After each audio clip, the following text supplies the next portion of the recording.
Spoštovane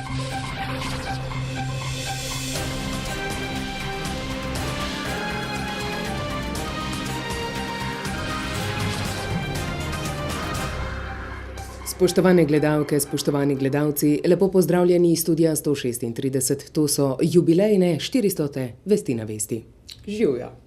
Na slovensko vzdržnost pri glasovanju v resoluciji Sveta ZN za človekove pravice so se na včerajšnjem zasedanju parlamentarnega odbora za zunanjo politiko kritično odzvali koalicijski poslanci. Medtem ko so bili do stališč zunanjega ministrstva bolj razumevajoči poslanci SDS.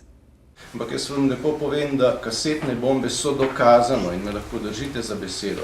Uporabljajo tudi v letalskih napadih zadnjega okupatorja na Slovenijo.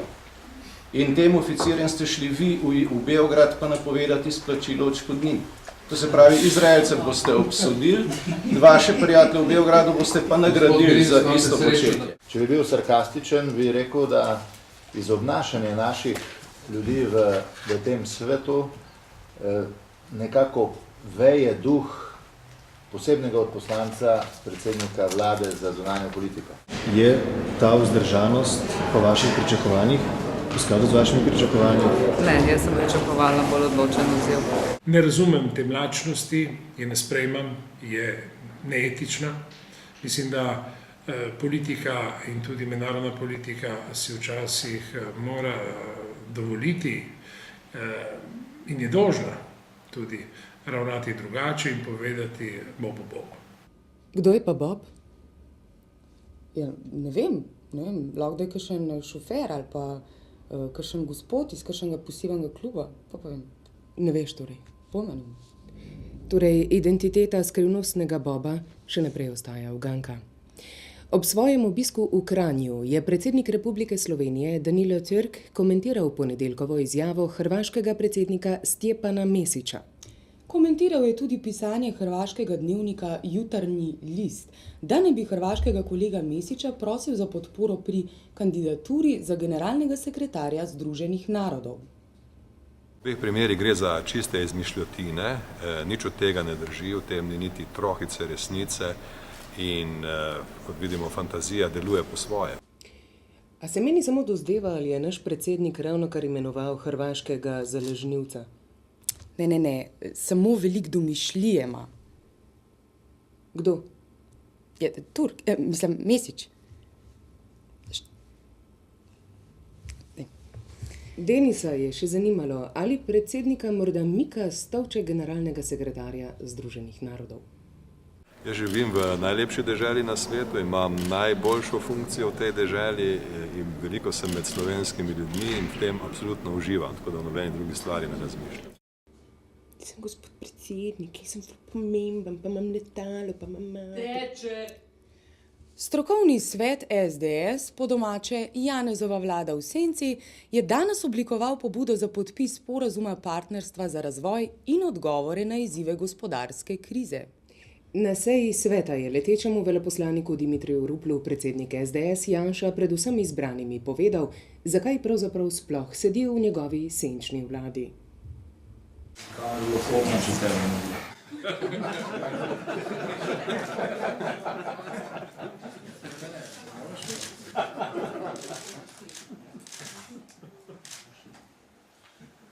Jarovski element. Podobno kot je nekoč dejal Jan Plestenjak, tudi negativna reklama je še vedno dobra reklama. Sončni zunanji minister Samuel Žbogar je Denisu zaupal, ali mu je Rupel že posodil beležnico, da bi si prepisal pomembne številke svetovnih politikov. Odgovoril pa je tudi, kaj se bo zgodilo z njegovo beležnico ob zaključku mandata. Ali vam je Dimitrij Rupel že posodil beležnico s telefonskimi številkami za prekopiranje, da jih imate tudi vi? Ne, ampak mislim, da tudi ni potrebe te telefone, kolikor jih nimamo, jih bom pa še dobil v toku svojega mandata. Vsak dan spoznam kakšnega novega človeka, zanimivega, ki ga dam na svojo beležnico, če tako rečem. To bo virtualna beležnica. Bo ta ostala v lasti države po vašem mandatu? Vse telefonske številke so v mojem mobitelu, ki bo ostal v zunanjem ministrstvu in pri moji tajnici, ki je pa tudi iz zunanjega ministrstva. Očitno se samo še ni naučil Rupsjevih fint. Očitno res ne. In ker je bila novinarska konferenca po 8. redni seji vlade za premijeja že zelo utrujajoča. In ker Borut ne sme več piti Red Bulla, ga je naš Denis z zadnjim vprašanjem želel nekoliko spodbuditi. 60 dni vlade, kateri predsedujete, me zdaj zanima, kateri izmed dogodkov, ki so se zgodili v teh 60 dneh, se vam je najbolj vtisnil v spomin kot najlepši in kateri kot najtežji. In mora biti to, ne vem, gostovanje v oddaji Na zdravje za novo leto, in mora biti kakšen intervju, in mora biti kakšna tiskovna konferenca, kakšno srečanje in na drugi strani seveda Dimitrij Rupel, verjetno to najtežje breme ali kaj drugega. Jaz moram vrniti to željo po dobrih novicah. Tiste me v vsakem primeru presenetili in tega ne nekate delati, tako da vam želim se najboljšega tudi v tem letu. Še kaj? Ne? Srečno, hvala.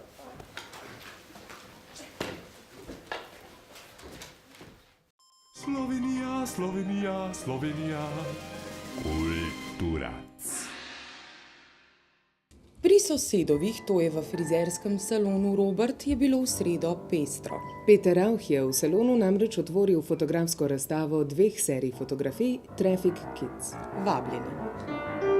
Galerija je bela kocka, ne, prazna, nekaj postavljaš, pa so stvari kompozicije. Tukaj pa že vnaprej imaš definirane kontekst, so neki nosilci, so neki vtičence, neke stvari, neki stoli in potem se v ta kontekst umestitijo včasih lažje, kot pa začetka.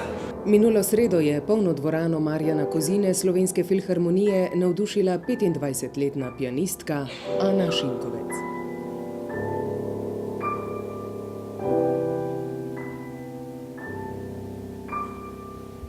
Še vreme? Da vas v tem mrazu malo ogrejemo in o priložnosti jubilejnih 400 vesti na vesti, da vas malce tudi razveseliva, vam bova končno pokazali Joške. Cenjene gledalke in gledalci, hvala za vašo pozornost. Iz ljubljanskega studia 136, to so bile 400 vesti na vesti. Pa nas vidimo.